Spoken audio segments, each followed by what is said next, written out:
আমাদের সকালে কি রান্না হয়েছে, এই দেখো গরম গরম ভাত আর ইলিশ মাছের মাথা দিয়ে কচুর শাক, আর এই দেখো উচ্ছে কুমড়ো একটা তরকারি, আর এটা সজনে পাতা ভাজা শুকনো লঙ্কা দিয়ে, আর এই দেখো সাথে ইলিশ মাছ আছে, ইলিশ মাছের ঝোল করেছে,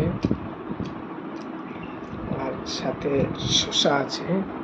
এই শাকটা খেয়ে কেমন লাগছে? খুবই সুন্দর খেতে শাকটা। এখন মা খেতে বসেছে এখানে। বন্ধুরা, ইলিশ মাছের মাথা দিয়ে প্রচুর শাক, খুব সুন্দর লাগছে খেতে, খুব সুন্দর হয়েছে কচুর শাকটা মাছের মাথা দিয়ে, খুব সুন্দর লাগছে খেতে, হেভি হয়েছে। এখন ইলিশ মাছ পড়ে গেছে পাতে, পাতলা ঝোল করা হয়েছে ইলিশ মাছের।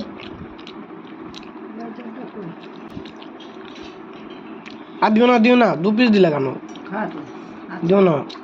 বাই বন্ধুরা, ভালো থাকবে সবাই।